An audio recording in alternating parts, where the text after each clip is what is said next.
How are you? I'm very well, thank you. Good stuff.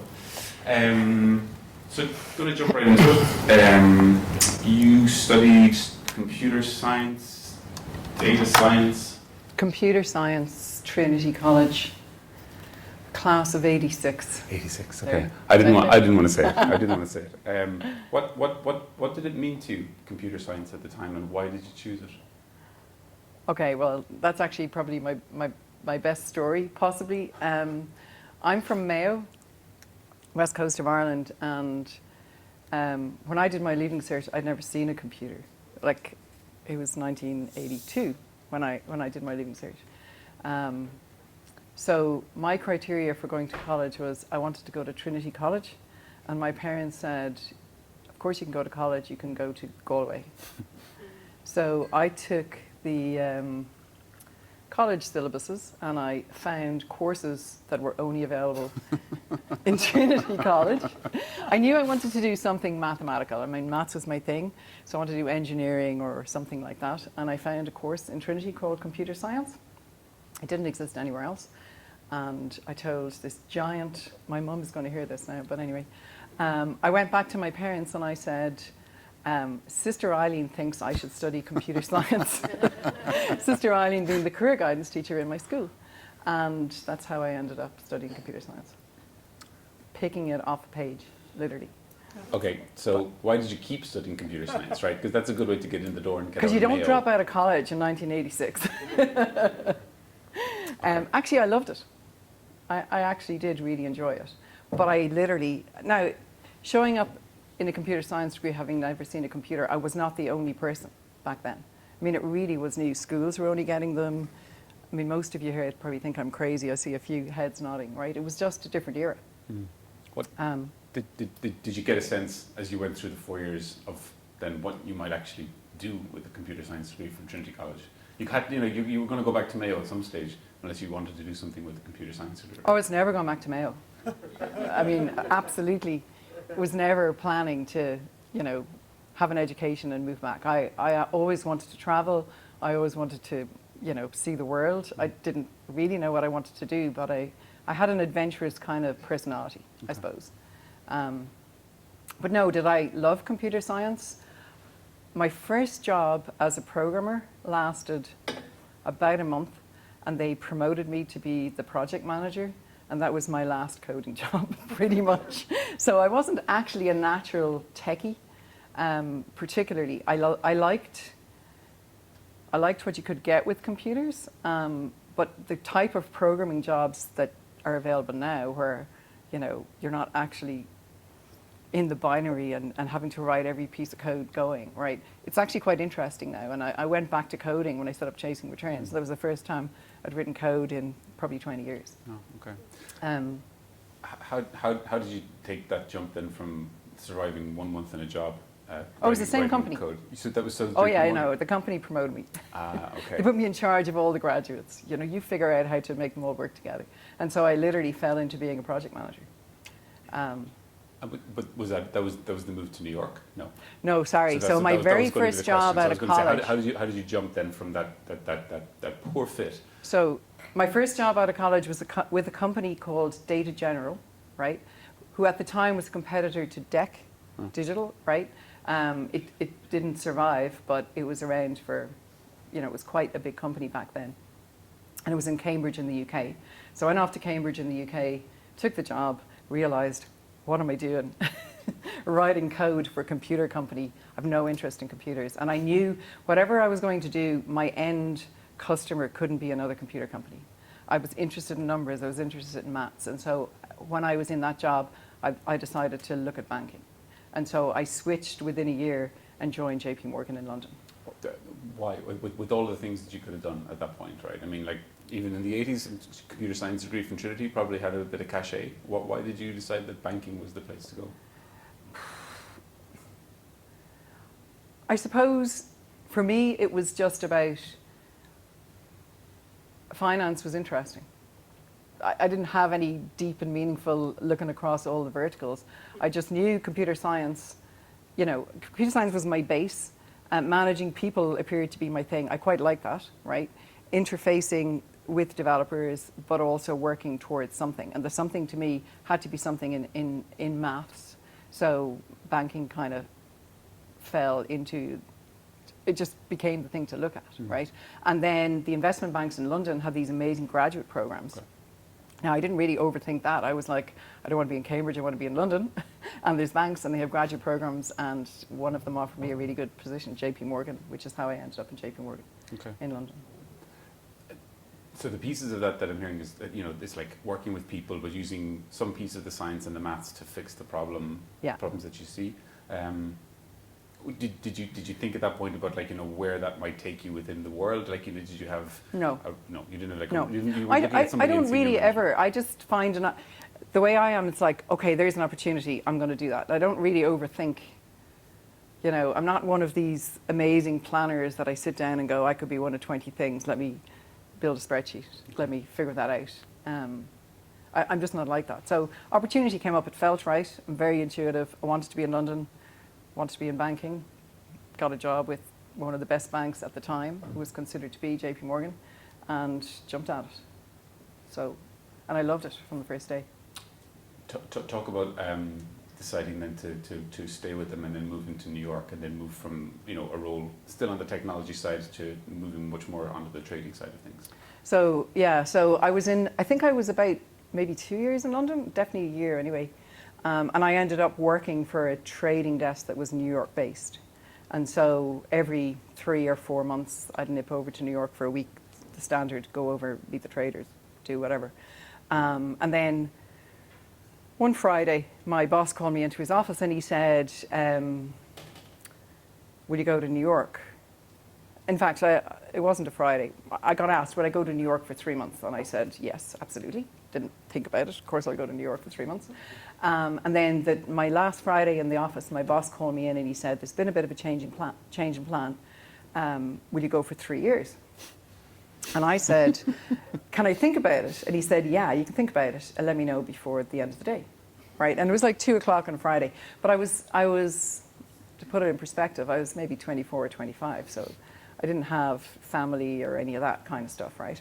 So I went out for a walk and I walked around the block. I was outside the door, I'd say 10 seconds, and I went, why would you say no to that? You can always come home. I mean, that was my thought process. If I don't like it, I can come back. So I went back and said, sure, I'll go. What at that point, I mean, like, did you, I know you say you don't plan ahead, but had you reflected on what you had done in the year or two that you had been there and how much more of an opportunity it could be in New York? Or was it literally just that it's New York, baby, and I'm just going to go there? It was interesting. When you joined Jpmorgan, you never knew where you were going to end up. So you went in on a there might have been about 30 of us on a graduate training program, and you either got really lucky or really unlucky, and there was never any understanding of how you got allocated the department you got at the end of the training program, right? And, you know, some really smart people ended up building the HR system, right? Nothing against HR, but, you know, it's tier 1 investment bank, right? And I somehow got put on the bullion trading desk, which was this really tiny, but it was global. It was like, you know, there's shit-hot traders in New York and in London and in Tokyo, and it's small and it's niche, and I just somehow got lucky, and nobody understood that process. And I certainly was not the best graduate coming in, and I wasn't any of that, but I did look out that way. And so for me, New York was definitely head office, and it was definitely a massive opportunity. We're going to spend a lot of time referencing trading banks, trading desks, brokers through the evening. Do you want to just talk a little bit about what, I have no idea what a bullion trading desk does. Like, Sorry. Did you actually have gold? Yes. Cool. Did you bring some? In fact, there were people allowed to go and see the gold in the vault, right? But I was never one of them. So only if your job actively sort of, I was kind of in the, so the way banks are set up, what they call it is they say front office, middle office, back office. If that doesn't mean anything to you, front office is the trading. Back office is making sure that, you know, if you trade with you, the money shows up when the whatever else, and middle office kind of hangs them all together, right? So middle office kind of has to deal with front office, but make all the back office work kind of thing.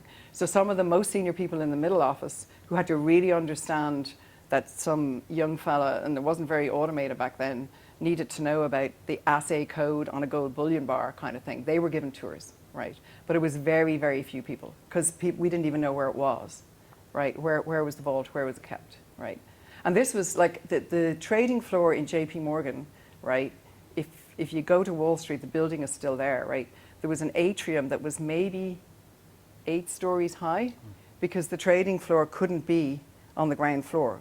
So it was literally on the 8th floor, but there was nothing underneath it. So if a bomb ever got put in the atrium, it still couldn't take out the trading floor.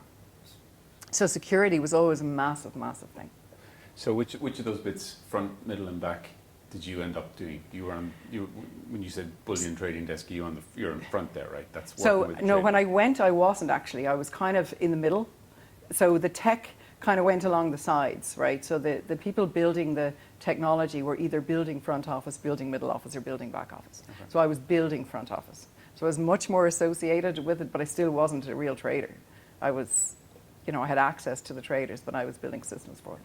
Does it feel better building boring front-end banking systems if people are selling actual gold, or is it just as boring? They're not boring, because you're selling gold. I never found it boring, because I love that stuff, right? So yeah, to me, we were enabling all this trading, so it was never boring. Okay. So talk a little bit then about the career development. You spent 10 years, I think, in total in Jpmorgan. I have to open this lid. All right. Will you hold that? Do what? Thank you. It doesn't mind me having 2 microphones. I'm asking. No, I'm going to take it back. I tried 3 times. So. Thank you. You're welcome. So you spent about 10 years in Jpmorgan. Yeah, so I got, then what happened with Jpmorgan is there was, all the banks were in a race for technology, right? And everybody thought they were better, and nobody would share secrets, and it was all very bespoke and all that kind of stuff, right? And Jpmorgan had, as all the banks did, they had amazing technology, right? But trading got more and more complicated. So derivatives first came around, I didn't know at the time, but we were doing the first credit derivative, which ended up, taking out the world, but I was gone by then. But all that kind of really complicated products started to be invented by the big banks, right? And they would build they'd invent bespoke trades for, massive amounts of money. And there was no systems to manage them, right? So they were all in spreadsheets in a drawer. Because there was no technology to support the really complicated things that was happening, right? And so Jpmorgan went over to Silicon Valley, right? And they went to Bell Labs, which was kind of pre-Apple, I guess, right? And they hired in a bunch of amazing technologists. I mean, absolutely amazing technologists. And convinced them all to come and work in New York, right? There was a team of maybe 10 or 15, all consultants. The best of every kind of tech going, right? And it was a top secret project, and it was to build an actual dynamic product that could onboard these new products quickly.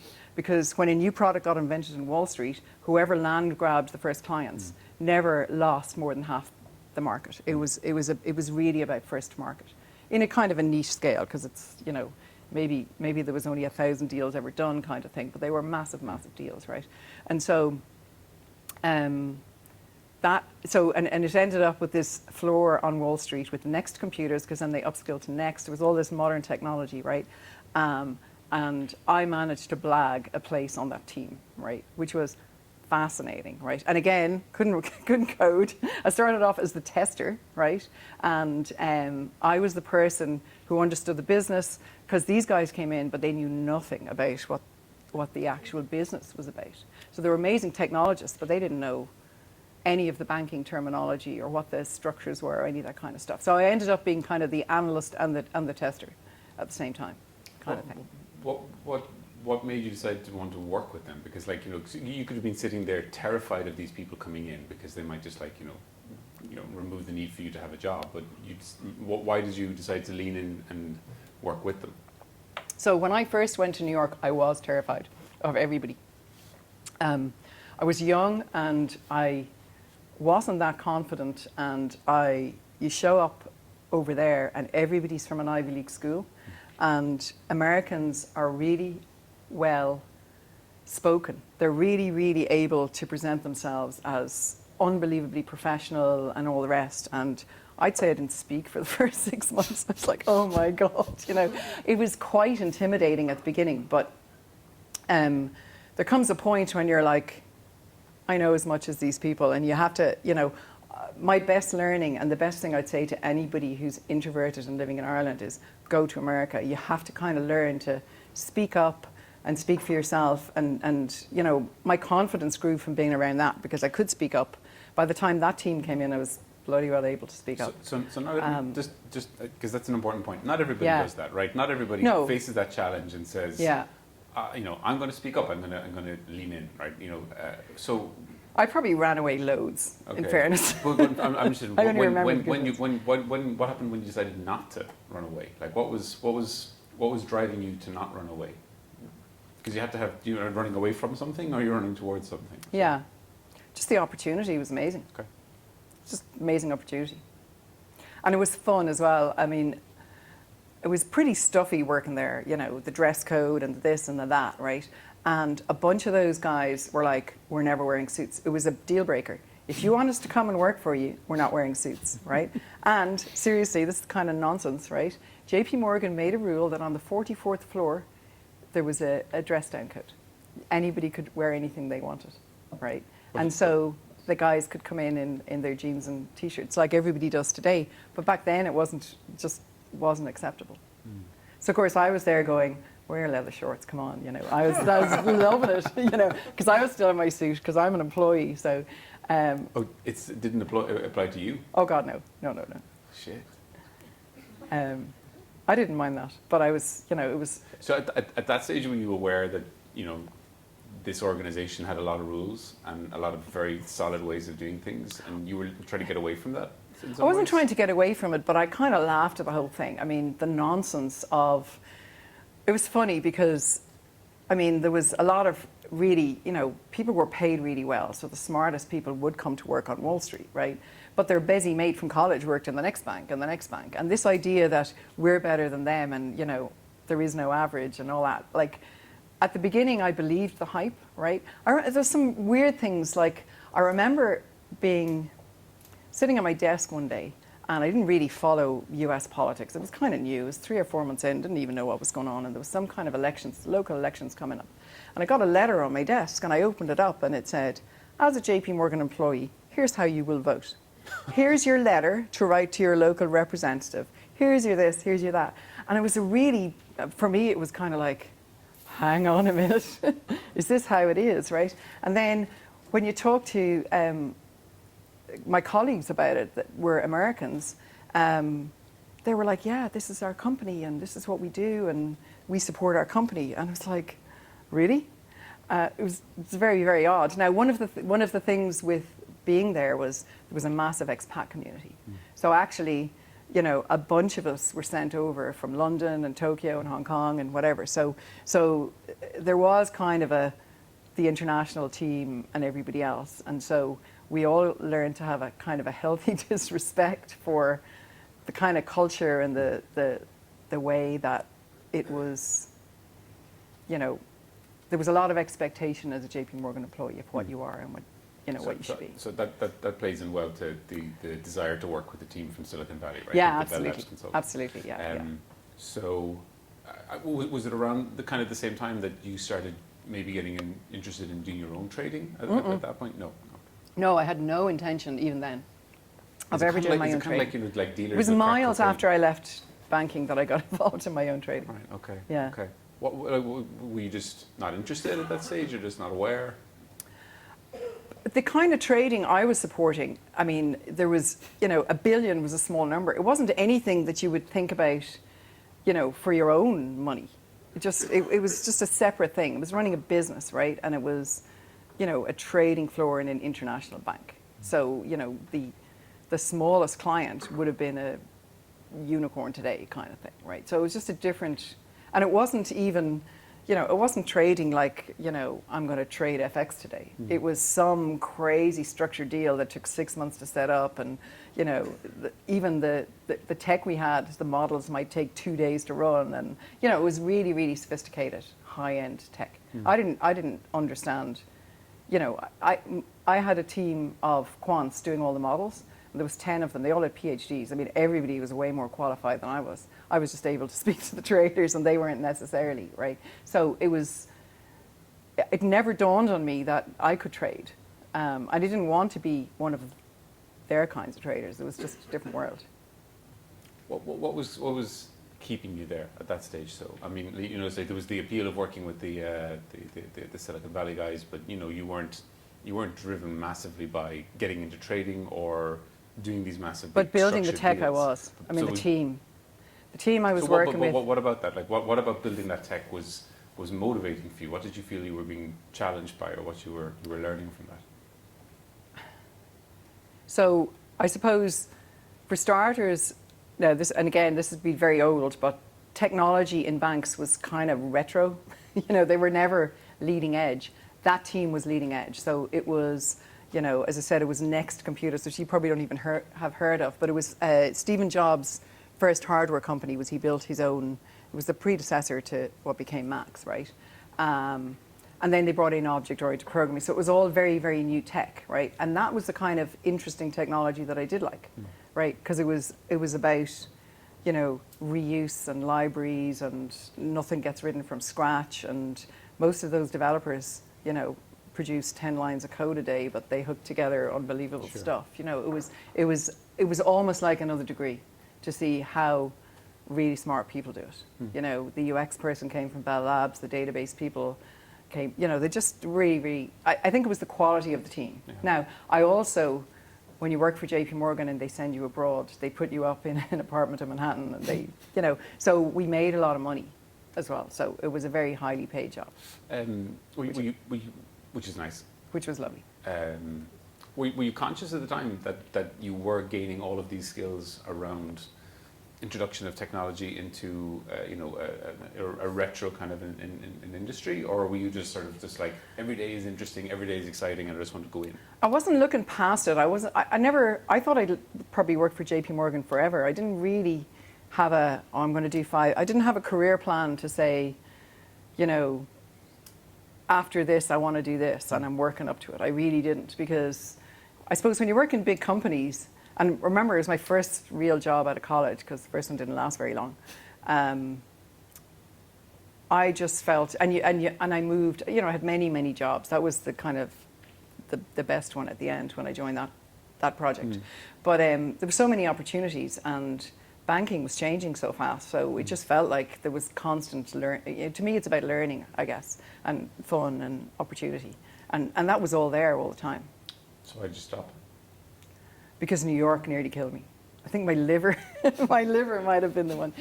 Because I was there for a long time, and as most of my friends were expats, and most people lasted 3 or 4 years and kind of cycled. So I kind of came to the realization that New York is not the place I want to actually live anymore. So it wasn't about the job. It was about, I wanted to ultimately come back to Ireland. So that's why I left. So that would have been mid-90s? That would have been near the end of the 90s. I came back, I did the old, I'd like to move back to London because it's important that somebody ships your stuff to London and you don't have to pay for it. So I moved back to London for about the guts of a year before I left. With Jpmorgan? With Jpmorgan, yeah. I mean, that team then was a global team at that point. The big project had moved to London and Tokyo. And so I ended up managing it, and then I ran it out of London for a year. At that stage, were you thinking of looking elsewhere, though? I mean, like, I was thinking of moving back to Ireland. Okay. With no plans of what I was going to do. How did you assess your learning and ability at that stage? Like, you know what? Because you kind of. I had, my confidence is probably never as high. Yeah. I thought I knew everything. I just felt I had a great career and done all these amazing projects and worked in this tier 1 bank, right? And then I came back to Ireland, took a year off, went backpacking, did all of that, right? Came back to Ireland, and it was 1997, I think, maybe, or 8. And I took a job with a startup at the time called EMEA, which was, yeah, heads are nodding, right? So EMEA was one of the big e-commerce success stories of the boom. Went in there and realized, I'd say it took me about a month to realize I knew nothing, right? This is like a real business with real clients, and there's accountability, and it was so fascinating to be, talking to the CEO and going out on sales trips and an actual business. Because all I was in Jpmorgan was a cog, right? I didn't know, I had no idea. I thought, oh God, I'm the most qualified person on earth coming back to Ireland. And then I look around, nobody wanted my skills, as in the skills as I saw them at the time. Right? Or wanted to charge for them, I'm sure. Yeah, well, I mean, I kind of understood that was going to be different. But yeah, it was weird. And going into Ebion, where I met Claire, right? It was just amazing, because it was like new business was falling in the door, and the next deal was twice as big as the last one, and it was this crazy escalation of hire all the graduates coming out of college and give them pay rises every 3 months and try and keep them, and because it was just a crazy time. So what role did you go into Evian? So I was what was it after the first week? It was the same. So what they did was they hired me as a program manager, because they had, I don't know, maybe 10 project managers running maybe, I don't know, 50, 60, 100 projects or something. So they were putting in a layer of senior people to kind of turn it into verticals. So I went in as I can't even remember what my vertical was now, but anyway, I went in as the program manager to look after a portfolio of projects. Why Evian? And why that role? I don't even think I remember. It wasn't my first one. The very first job I took when I came back. Oh no, was it my first job? Just trying to think now. I did a Y2K contract when I first came back. Because when did the Euro went live in '98, maybe for banks? Would that be right? Yeah. Yeah. Okay. So I went into Ulster Bank actually for 6 months and ran their, you had to show up on the 1st of January 1999 or 8 maybe, I might be off by a year, and everything had to work. Yeah. And always be converted. So I did that as a contract. So I actually came back and thought I'll do a contract, see how it was. And then I was looking around for opportunities, and that one came up. And I took it because it was just so the other end of the spectrum, the startup idea. That sounds vaguely like you had a plan. That sounds somewhat deliberate to go, well, I need to see the other end of the spectrum. Yeah, I probably did. I probably did. I don't actually. You know what it probably was, thinking about it. Having worked at somewhere like Jpmorgan, so I was from banking, right?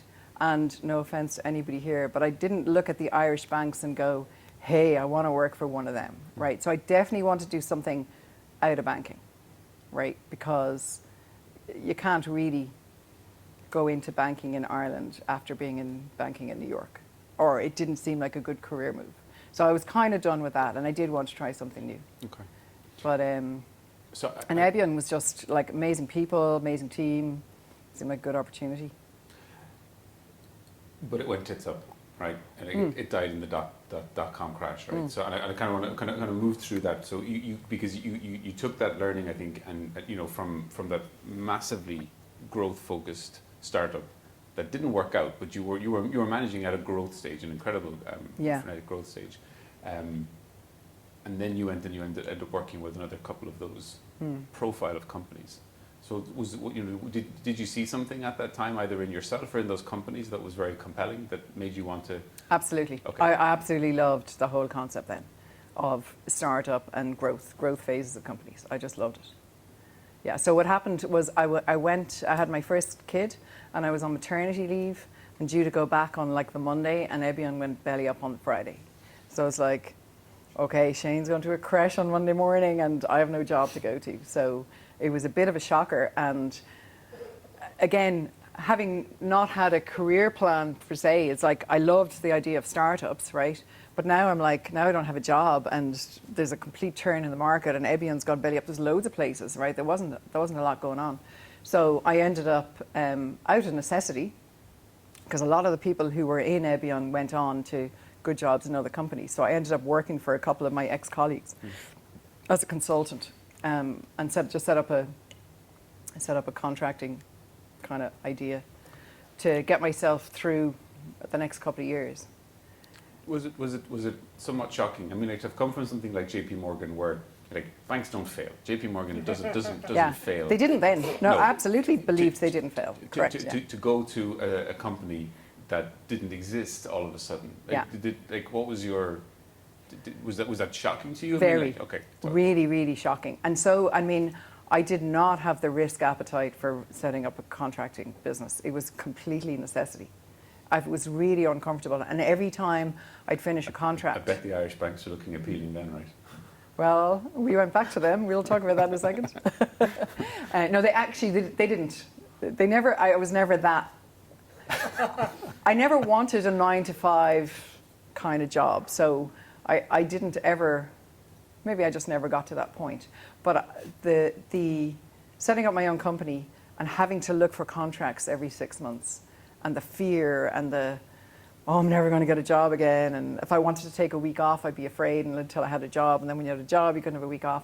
It took me a long time to learn to be comfortable with the concept of, trying to run my own business and work when I wanted and all that kind of stuff. I was not naturally at all designed for that.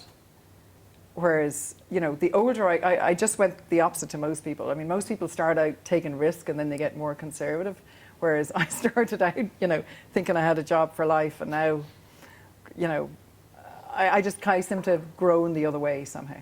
So my level of risk, or my, comfort with risk has got better as I've got older. But clearly, because you decided to start your own Clearly. thing eventually, Yeah. right? So Yeah. you did break through that. Yeah. So talk about the kind of the activity that you were doing then within that consultancy. What kind of companies were you going working for, and was it in similar sort of roles? What kind of work? So the sort of, as you described it, the pretend COO or the grown up. Like my first one was actually a company called Changing Worlds. Yeah. Who had amazing tech, and they just won a really big client. So I suppose what I got good at was you've got something to sell, and you've somebody who sold it, but nobody knows how to pretend to be a real company, kind of thing. So it was that first. That was a very good description. The kind of, you don't go into like Changing Worlds had done a deal with Vodafone, right? And pretty much all of the employees, it was their first job out of college. Everybody, right? So amazing team, but you need to, you need a bit more than smart young ones. You need experience in when you go up against negotiation, or when you go up against operations, or when you get into the due diligence phase and you need to fake a lot of, we're very good at whatever you need to be at. So that kind of thing. That was my first role, actually. And then I ended up doing a bunch of those with startups. But in between, when I didn't have that kind of work, I did work for Bank of Ireland. I actually worked for HP, because Bank of Ireland outsourced all of their tech to HP. So, and it was a very difficult time, I guess, for those companies, because do you remember the banks laid out, they took all of their techies and they put them out, they outsourced them, and there was all this union stuff, and it was really hard to get stuff done. So they used to bring in just bodies of contractors to do the bigger programs of work. So I did a bunch of stints out there as well to pay the bills. So go back to the Changing Worlds type Yeah. company. Did you pick them, or at what stage of the sort Well, of? Changing Worlds, I did. Changing Worlds was one of our. He was the country manager for Evian, actually, who went in there. So it was through. I had a tiny network when I came back. It was everybody who works for Evian and nobody else. So I got a lot of my first jobs through that network. And then I developed, I suppose, I kind of fell into that role then of like a part-time COO, or, somebody to help grow the operation side of a company. So just thinking about some of the things you said there in terms of like how you perceived yourself coming back from Jpmorgan and realizing that maybe the skills and experience that you had weren't as relevant as you thought they might have been, and then going into a company like Evian, which totally didn't work out. It died. Not my fault. No, well, maybe that wasn't your fault. Yeah, totally didn't work out. So, like, where did you get the confidence at that stage to go into a company like Changing Worlds and say, I can help you act more like a grown-up? I think I got all my confidence in New York, regardless of what I was doing. I think it's a cultural thing. Because I was there for 10 years, right? I was able to get positions that, you know, were really hard fought within the organization.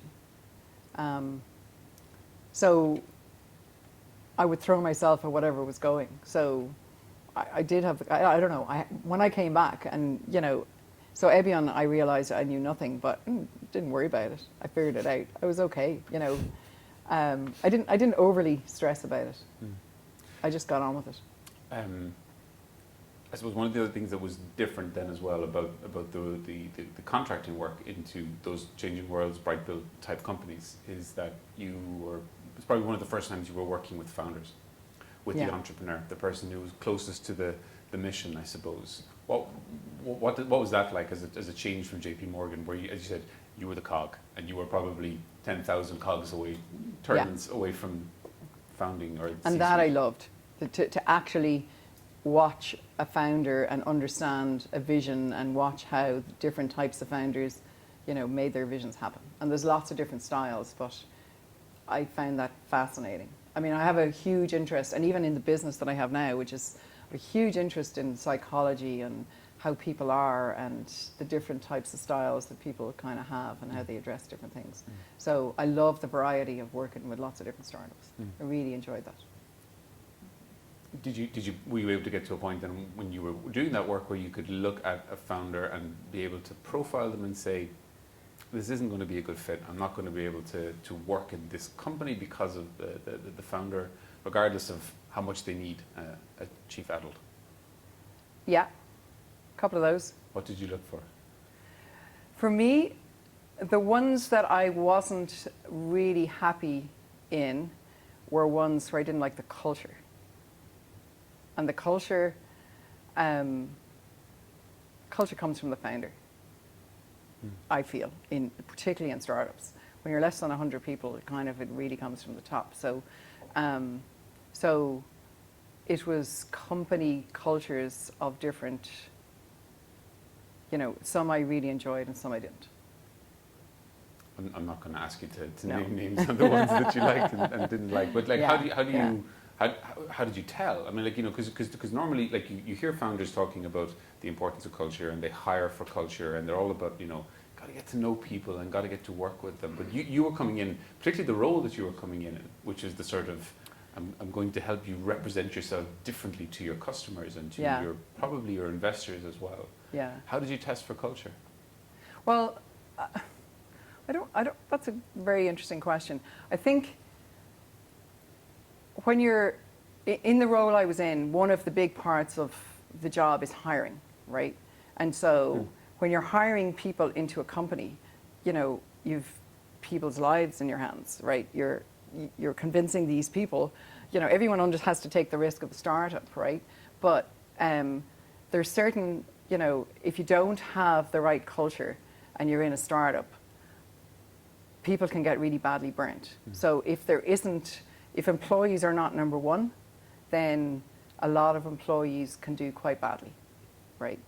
Because, you know, the company has to take on another 10, another 10, another 10, and, you know. And that's fatal at the startup stage as well, right? For the startup, right? Because they can't spend all this time making hiring mistakes. Yeah. So I think you just know it. You see it really quickly. At what point did you start thinking that this could be something you could do yourself then? I mean, you know, you were starting to work directly with founders, you were helping them. Actually, were you helping them shape culture as well, as part of that, or were you much more operational? As much as I could, I was, yeah. Okay. Yeah. Okay. So what did you start seeing in terms of the founders' activity? Did it start setting off light bulbs for you? I didn't go, I'm dying to have a startup for a long time. I didn't actually do that. But I was doing some consulting for a startup, and I wasn't really loving it. And my brother, who lives in California, started trading, right? So I actually wasn't putting 1,000% into the consulting gig I was doing. I actually took up a bit of trading, right? So I was never going, I want to have a startup. I was just going, I'm going to do a bit of trading on the side because, you know, I certainly know enough about it, been around it for a long time. And so what actually happened was I went off to, met some traders, went off to independent college and did a trading diploma, you know, wrote my trading plan, figured it all out, read every psychology book under the sun, and clearly, having 10 years experience, I was going to be a fucking shit-hot trader. It was, you know, it was going to be easy, right? And so, Give me the 60-second definition of trader trading at that time. I have never, ever traded anything, as far as I know anyway. So. Fine, okay, so our actual right now, the people we're targeting are retail traders. So does anybody here trade? Yeah, a few of you. So retail trading is anybody who, and it's pretty much all online, right? Who wants to throw, you know, hundreds or a couple of grand or 10 grand, it can be any amount of money, but you can do it for very little money, right? Into an online account. There's reputed to be 100 million retail traders in the world, right? Okay. Now, active at any one time, it's probably about 10 million, but it's many people do this. So the brokers you might know would be IG, CMC, right? They're the biggest UK brokers that have had presences in Ireland. And so what you do is you open your account. Until about a year ago, we can talk a bit about that, but it's not a good story for us. You could leverage your account. So you could get up to 200 times leverage. So if you guys go to buy a house and you have to put down 10%, right? That's 10 times leverage. So you're taking your 10 grand and you're getting a 100 grand loan, right? In retail trading, until last year in Europe, you could get 200 times leverage. So you could take €1,000, right? And you could put on a position that was worth 200,000, right? And then the market moves against you, your poor little 1 grand is gone, right? So, but it's a huge industry, and it's a hobby industry, right? 80% of retail traders lose. About a third to a half of them are trading FX. FX would be the most, I suppose, the biggest of all the products, right? It's 24/7, 6, you know, close on Sunday. You know, it's really cheap. You know, your trading platform's free, pretty much everything's free, right, while you're doing it. But 80 to 85% of traders lose money, right? And turns out it was one of those. So what happened to me when I finally set up trading, right? Now, I wasn't trading FX, I was trading tech stocks because I knew a bit about tech and whatever, right? And I remember putting 5 grand in an account, right? Didn't tell any of my friends. My dear husband, Joe down there, did know, obviously, but I wasn't talking about it very much. Silently at home, you know, I was only working in the morning, so in the afternoons before the kids came home, doing a bit of trading, Can I ask what? Yeah. Okay, you did have a plan, right? For this. Oh, I did have a plan. This is the first time you've actually talked. I had a trading plan. About a trading plan. Yeah. Okay, so what did you think the outcome was going to be? Like, are we talking like I want an island in the Bahamas? No, I didn't have that kind of a plan. Okay. And actually, one of the first pieces of advice to anyone who gets into trading is that's not the kind of plan that's going to help you, right? At all. That's absolutely going to cause you to blow up your account. But no, in terms of what risks I was prepared to take, how I was going to manage my capital, how much exposure, what markets I'd be in and out of, that kind of plan. I had an actual execution plan for my trading. So that's one part of it. But yeah. I'm also interested in why you started in the first place. I mean, like, did you see that this was going to become a way for you to just not work anymore, or you wanted to set up? I thought I could make my living as a trader. Okay, and so people do that. Yeah. Okay. Yeah. Okay. Yeah. So I, you know, I wasn't naive enough to think I'm going to be living on a beach in a year, hitting the odd button, right? I wasn't that naive, but I did think you know, how hard can it be? I did think a little bit about that, right? Anyway, so my 5 grand on the 1st of November, because it was November, I can't remember what year it was exactly. On the 1st of December, I hit 10K on my account. So I told all my friends, I doubled my account in a month. This shit's easy, right? you remember what the stock was? What was the? Oh, I had lots of. I had a lot of stuff going on. Okay. But it was things like I've forgotten the iPhones were just coming in and BlackBerry. So one of my big trades was the idea of, iPhones are going to start overtaking BlackBerries, right? So this is an interesting concept in trading. If you don't know what the market's going to do, right, but you want to be trading, you can trade neutrally, right? So I used to do the spread trade, which is I'll be long on the thing I think is going to be better, and I can go short on the other thing. Okay. And if the market goes down, the short will go down further, and if the long goes up, whatever. So I had all kinds of, they were very sophisticated, some of my strategies, let me tell you. And they worked, because I doubled my money in a month, right? And about 4 months later, it was all gone. Not all the money, but all the winnings, right? Okay. And quite a bit of the capital, right? And that was the first time. What did that feel like? Oh my God, I was so frustrated and disgusted with myself because I absolutely knew why I'd lost all the money, and it was the emotional thing that happens to traders, right? Which is your brain knows you should not be doing this and you can't stop yourself because you're like, I've just had a big loser and I'm going to get it back, and there's a bunch of patterns that happen. If anyone's gone to the races, you've had a little bit of it, you just had a couple of winners, you're going to go bigger, or whatever. So all of that kind of stuff, I suffered from every single one of the psychologically damaging behaviors that traders have, right? And then that's when I got really interested, because I love psychology, right?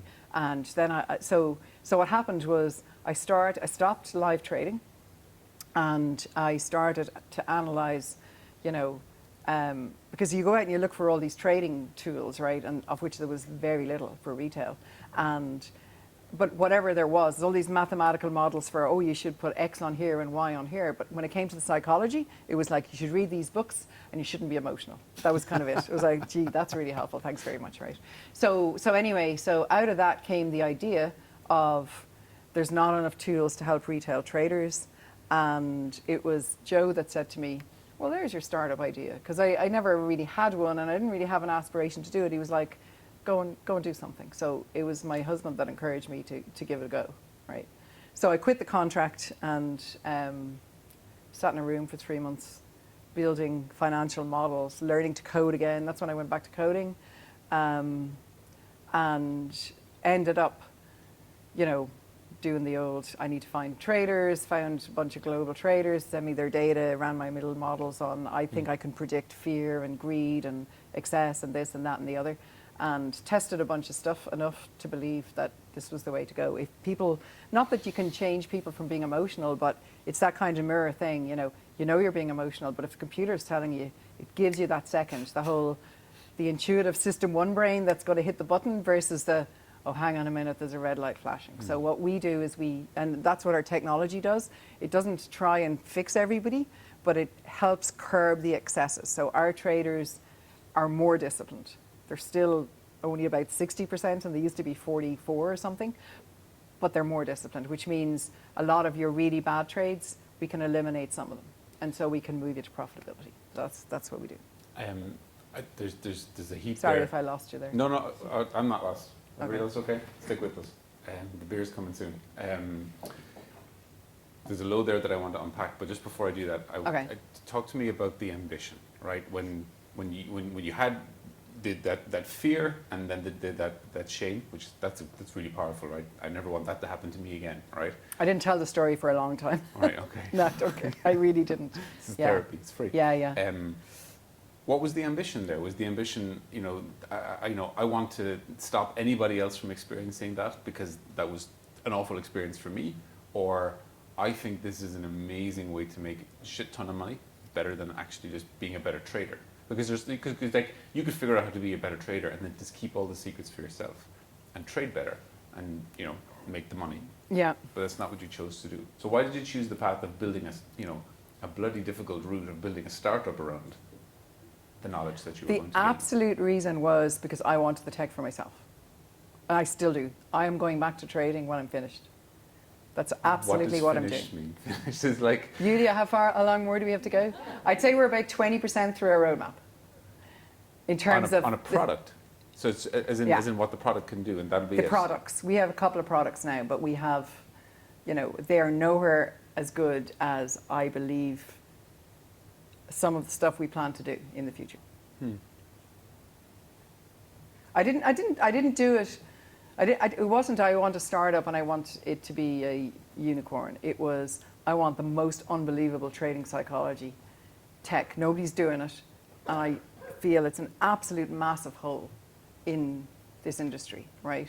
And it's applicable to other industries, obviously, but trading is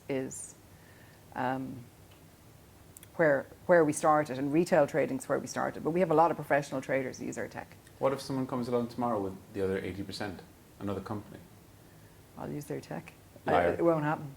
It might happen. Would you, at this point, would you say, there's the product, I'm just going to use I'd be really thick.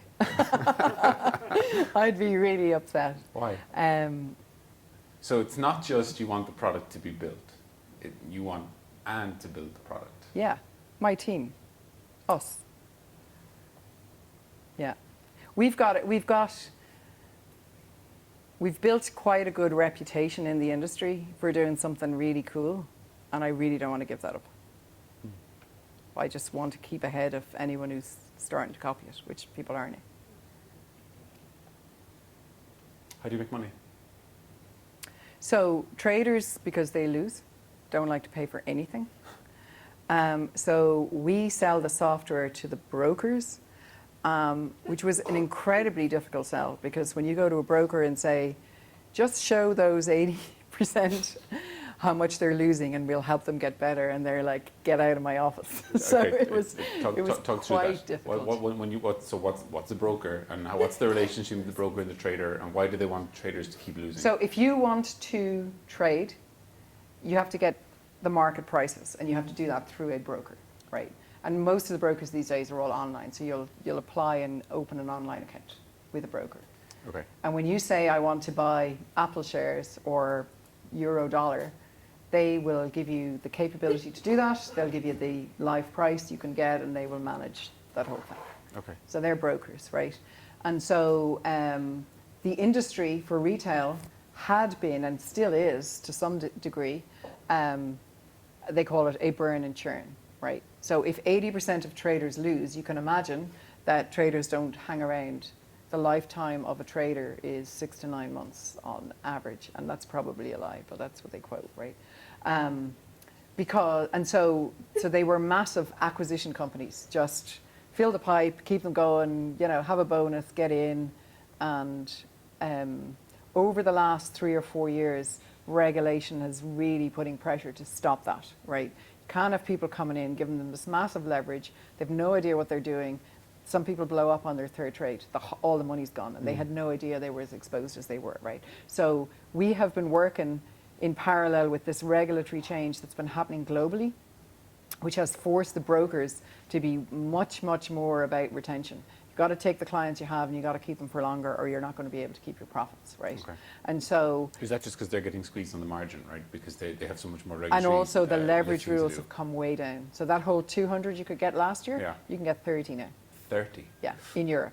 That's a massive hit, right? Now, retail traders, as retail brokers, have a certain, and it's an 80-20 thing. So 20% of their traders are making 80% of their revenues, right? So you can be classified as a professional if you're rich enough. So it's not quite as bad as it sounds. But they certainly have been squeezed in terms of the amount of leverage they can hand out to the average trader, right? So anyway, from our perspective, we started off saying, your traders will actually last longer and they'll deposit more money and they'll, whatever.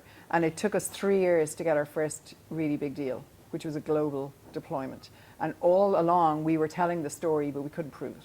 Couldn't really prove it. We didn't have the data. You couldn't prove to the brokers that if they used the tool that the retention So they could see it, and they knew the traders would love it, and they knew it would be a sticky thing, but there was a concern. So it was, in hindsight, the worst product to go to market with. They were scared of it, right? So it actually took nearly 3 years to sign, as I said, the first big deal. And most brokers just signed, the kind of deals where they had options to only give it out, and they could look at the data and tell them, and all kinds of weird stuff. But anyway, we finally did get a big deployment, and even that client that we had said they weren't going to actually promote it, going to put it on their service, white labeled, it was available in the tech, but they weren't going to act, and it was powered by chasing returns. So if anything went wrong, it was all our fault. So we were fine with that. We'll take that risk, right? They didn't actually promote it, and it took 6 or 9 months to get enough data. And as we saw the data, we could see traders getting better, which is good, right? But actually, they all started trading more as a net result. So traders started doing smaller size way more often, more days, more positions, more size. So the net was that brokers actually make money. So the traders do better and the brokers do better.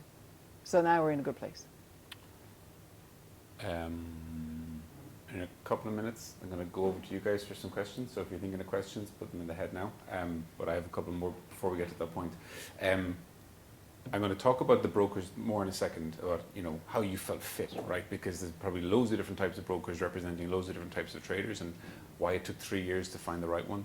But just to go back to you setting off and writing your own code to the point where you've got a customer and a product, what were the early signals for you that this could be more than just your own itch to scratch? Oh, it was always going to be. I mean, it was always going to be more. When I said I was going to do it, I just meant I am the target user. No, sure. It wasn't I'm going to personally do it for myself. But what did you start seeing from the market that was validating that for you? Because otherwise you're just like a crazy person with a keyboard saying I'm going to fix my problem. What were you seeing from the market that said? So the very first thing I did was I found some traders to get their data. Yeah. Right. And I again, and this was probably my experience of being abroad. It was like I never talked to an Irish trader.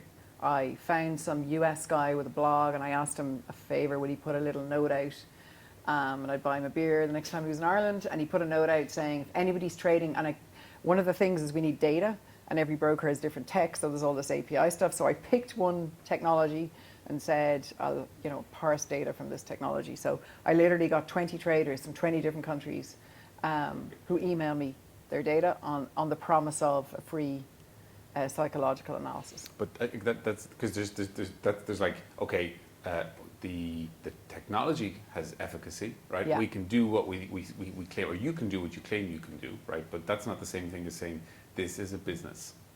True. So, but the first bit was the hardest. Will it work for the 20 guys, right? Will I find that actually I can tell them they have this habit, that habit, and it's costing them this much money? okay. But that was the key thing, because it did. How long did that take? Oh, it took me a spreadsheet and a Tableau and a couple of emails. I did it in about a month. Okay. Myself, it was just me. Yeah. So no code. So at that point, then you had efficacy proofs. So Then, yes. Talk Yeah. about. I'm curious about the signals that convince you to say I'm going to keep going after this because I believe that there is a business here, not just because I can get some traders. So as soon as I had that, as soon as I knew, I believed it would work. Then I looked at, and then I went into I did that in the NDRC actually, Yeah. right? Which I highly recommend if anybody's thinking of starting a business, right?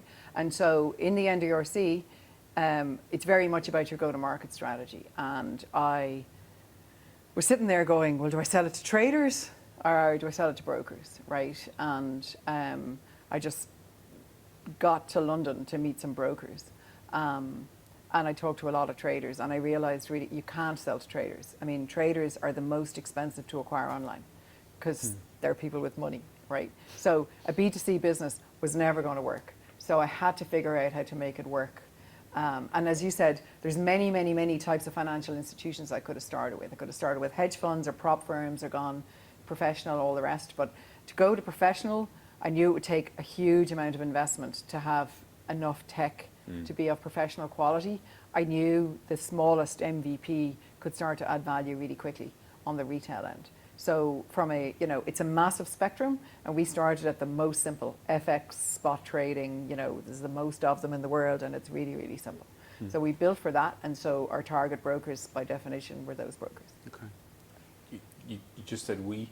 At what point there did it transition from Anne at a keyboard with a spreadsheet to starting to look like a team? When did you start bringing people in? So it was 2014 when I sat in a room and sort of figured stuff out, and it was the end of 2014 when I went into NDRC. And actually, I did go into NDRC with the developer,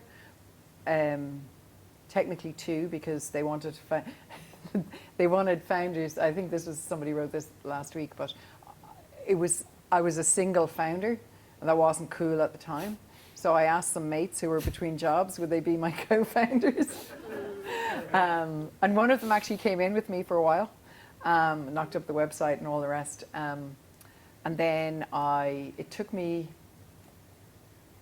well, I hired a developer probably in January 2015. Just curious, because like, what was your own assessment of your abilities at that time? I mean, like if you know, because I My remember, technical abilities? No, just Oh, no. as a founder, right? Because if the world is saying you need a co-founder, we only invest in teams. The world wasn't saying that. Okay. Ireland was saying that. Okay, but this is where you are, right? This is the world that you No, were it was at the interesting. time. I didn't buy any of that because I read this very interesting article at the time about China, right? And the VC community in China, right, had a huge amount of analysis done, and they absolutely believed the most successful startups were single founders. And, you know, things get anchored and things get said, but I didn't buy that. I just didn't buy it. You know, I didn't have co-founders. I wasn't gonna, you know, if I had a co-founder, and looking back now, I wish I had a co-founder, because it's really, really hard by yourself. But I didn't. And there wasn't anybody that wanted to be a co-founder that suited or whatever else. So I didn't think, oh, I can't be successful because I'm a single founder. I didn't buy that at all. So I just faked having founders for Gary Layden, which he found out afterwards. what looking back then, what did you feel was challenging that having a co-founder would have changed? So I didn't find it challenging until we went through a really bad patch about a year ago.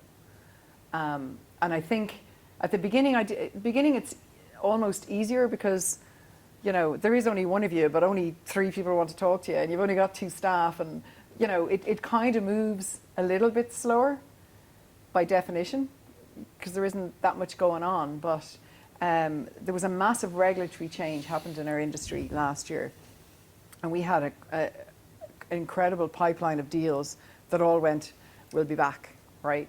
And that really hit me. It was like, oh, you know, and we've come out of it now, but at that, and maybe it's, you know, 5 years in, you're like, are we starting again, or are we having to move, are we pivoting, or the dreaded pivot word or whatever, right?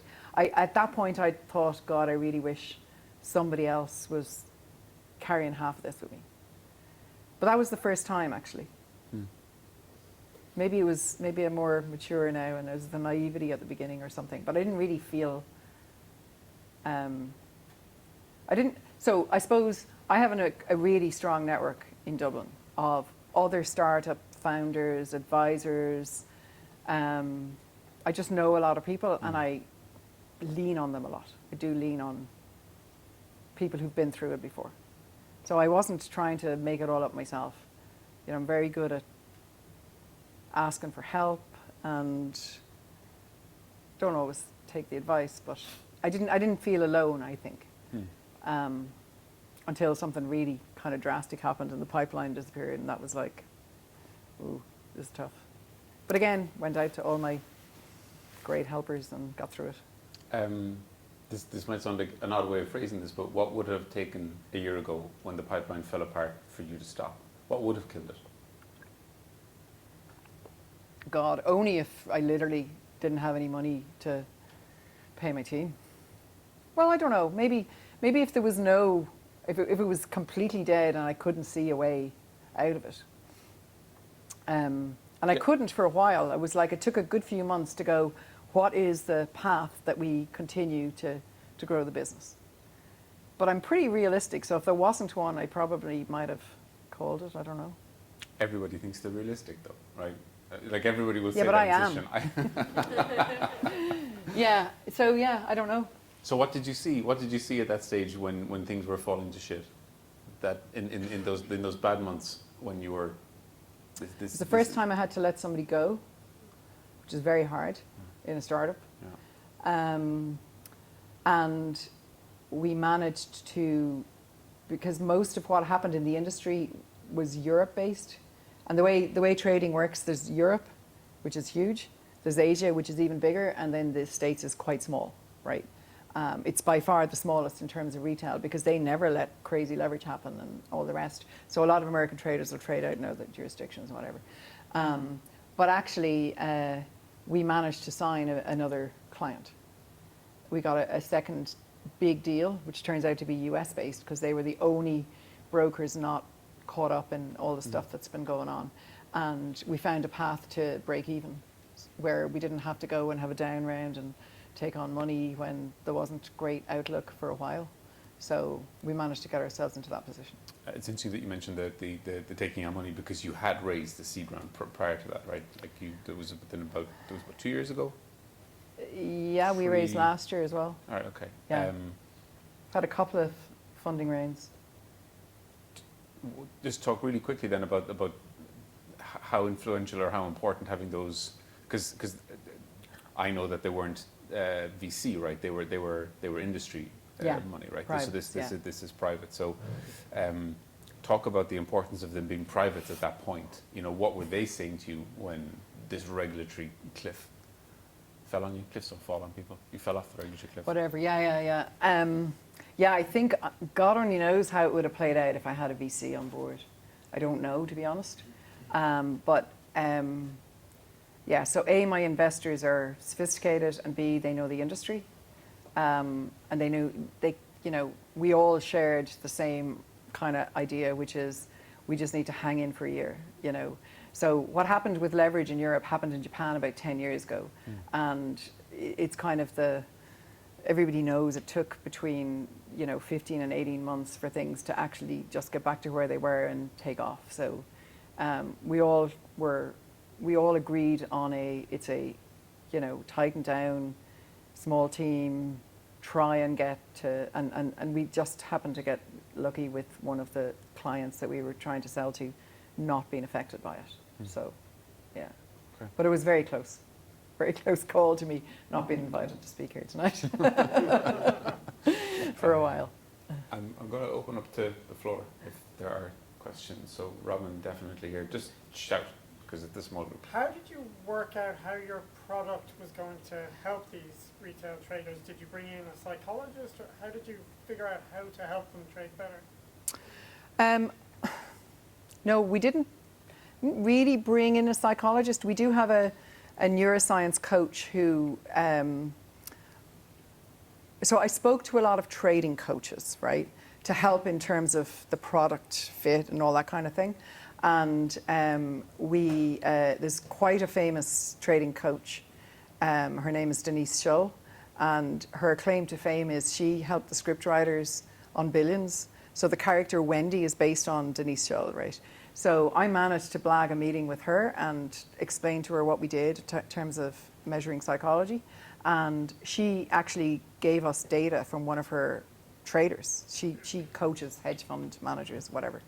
And through that exercise we started off with one guy, right? Of us going back to her saying, these are the kinds of habits he has and this is what he's doing. And it was like, she said it was like looking into a crystal ball, and in 5 minutes she learned more about him than 2 years of coaching the guy, right? So we kind of knew we were right then, because people that all happened in the course of one Skype call of over an hour, right? So she brings, so some of our professional, we always try and get professional traders to use the technology. So because I come from that background, professional traders are not that successful. Like, it's something like 52% of them make money. It's a really close call, right?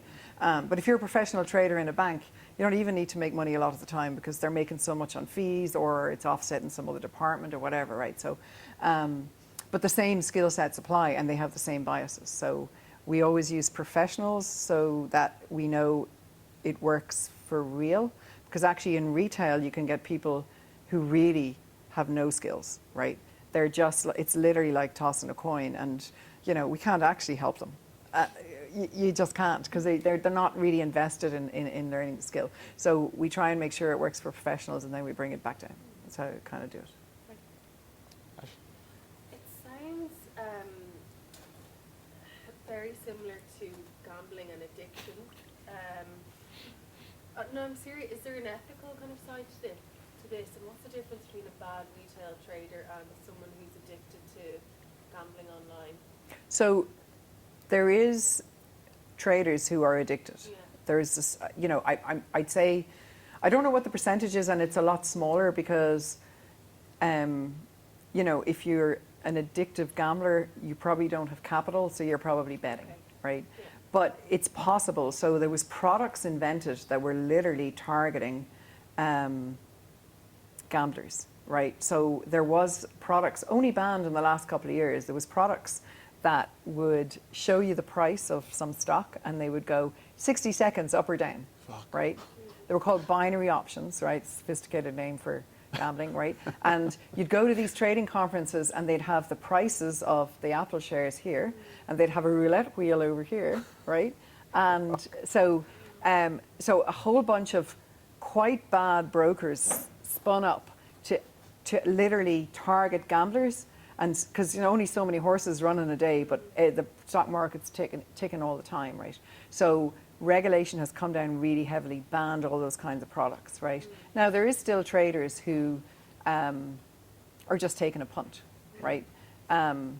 Which, as traders will say, I'm taking a punt and I lose and I'm a grown-up, thanks very much, right? And people enjoy it. It is a hobby. So many traders who've never broken even or are profitable, maybe at it for 10 years, they still love it, Okay. right? And they don't have But the those gambling feelings of thing shame does and guilt exist. that you were speaking about earlier.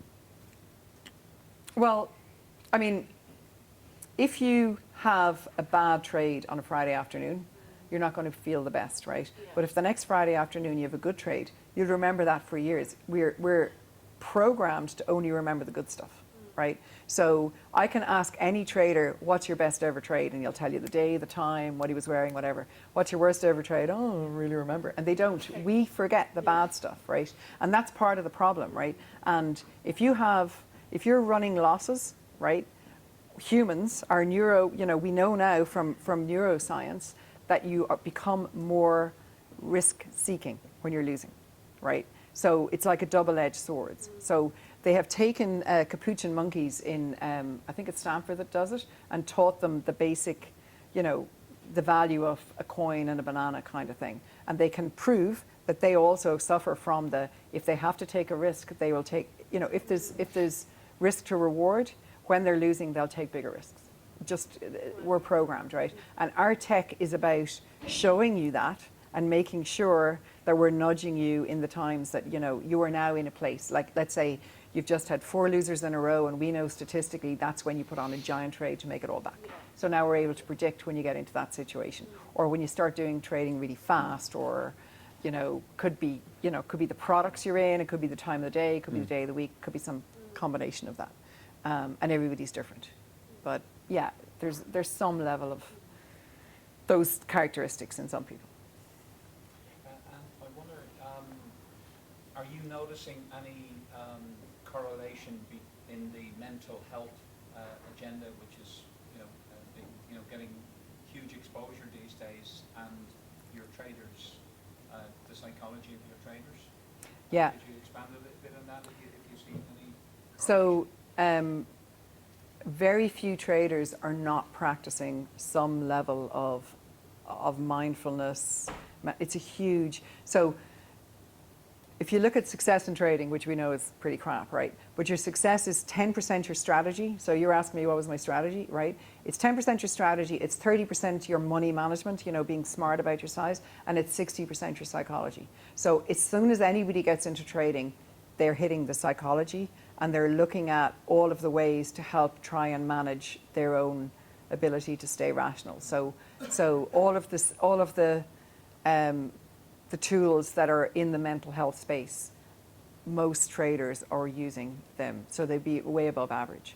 So you imagine, if nobody knows anything about trading, you think of your trader as they're mostly male and they're really, tough guys and they're out drinking pints, whatever. You could sit down with most traders and they want to talk about their feelings and they want to talk about their mindfulness and they're really, really in tune with their own psychology. Because if your mental health isn't strong, your trading's going to be bad. So it's an all-encompassing kind of thing. time for one or two more questions. This gentleman here. And First of all, I just want to say great, insightful discussion. Thanks very much, guys. My question is, Dan, where do you see this, retail trader industry heading, towards? Because, like you mentioned, 80% of retail traders lose money. If you follow the money for the cash flow, it all goes from the retail traders into the brokers. Like, how long this industry, can survive this? It's a very, very good question. And so if you look at what the FCA in London is trying to do, is it really is trying to make retail trading almost, really small, and there's not a lot of money. And all those people are like, hey, we're grown-ups, and they're all going offshore. So actually, money is just moving around the world. And what's happening is the regulator, they can't control that. And so they're making it worse, right? Because now people are putting their 50 grand in the Seychelles or one of those offshore places where it's way less secure. And some of the bigger brokers aren't opening offices there, so now they're with less reputable brokers, et cetera, et cetera. So I don't know, it's kind of a horrible thing going on at the moment. That is more the existing traders, isn't it? The existing traders will go and open accounts in Seychelles. But what about like new? They're going as well. Coming in the market, do they go offshore? Yeah. So what are your top 3 challenges that you faced when you started on the entrepreneurship journey, and what were the learnings from it? Raising money, I think. For me, that was by far the biggest challenge. And sorry, I'm sure, so that one is so much bigger than everything else, I think, because without money, you can't bring in people. Without people, you can't build anything, and all the rest. So I think that is by far the hardest. Aziz, last question. First of all, thank you for your talk, very insightful. Shout. Would you consider yourself as a fintech company? Yes. And if so, what do you see? And it's interesting that you work in traditional banking as well, investment banking.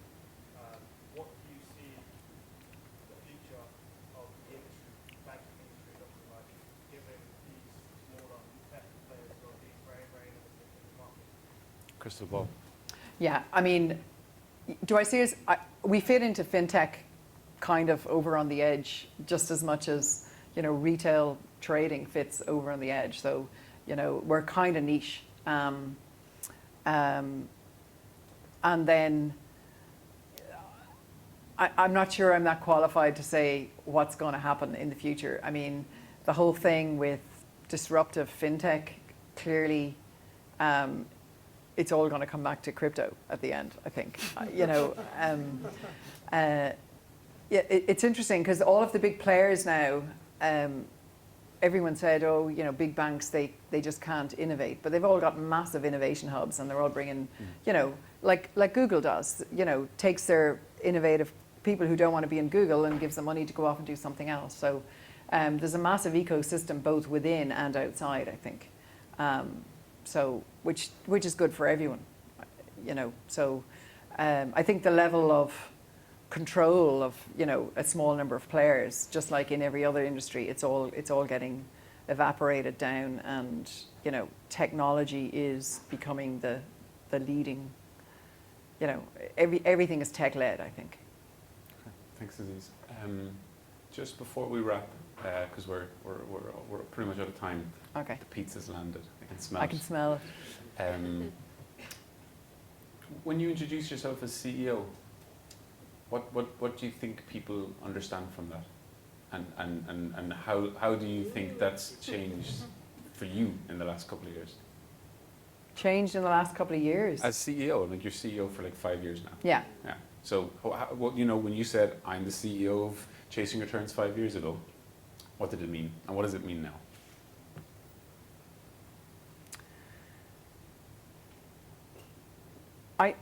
Now, it means I can get a meeting with somebody, anyone I want to get a meeting with. Not quite, but I can. back then it didn't really mean anything. Just because you say CEO, or because like chasing No, returns no, isn't because dead of the for 5 brand years? and But because what of is our CEO? network. But you could call yourself anything then, right? You know, you could still be chief adult at chasing returns. Like. My adults are way more mature than I am. I don't think I'd make that one. I wouldn't get it. What does it mean? What does it mean to you to be the CEO? The holder of the vision, I guess. That's it. Kind of, yeah. Okay, that's a good I place.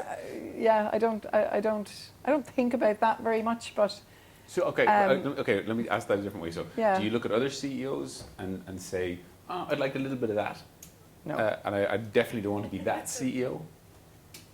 I didn't point at anybody in particular there. No. I'm not very good at benchmarking myself like that. I honestly, How do you know you're getting better? because we're winning deals and we're getting traction. But you as a CEO, Oh, I probably aren't. Okay. I'm probably getting worse. we should definitely leave it here. So. I don't spend a lot of time looking around at other startups. I just don't. Just because I don't have time. And it doesn't seem to be on the top of my priority. So yeah, maybe I need to go and figure out where all my gaps are and all the rest. I think that would be a short quest. Well, you just mentioned that you don't have a lot of time and that you're super busy, so I'm extremely Never grateful. for pizza. Never for pizza, I know that, but I'm very grateful that you came here this evening and shared with our audience. I'm absolutely it was, delighted. Thank you. It was extremely open and genuine, so really appreciate that. So could I get a round of applause, please, for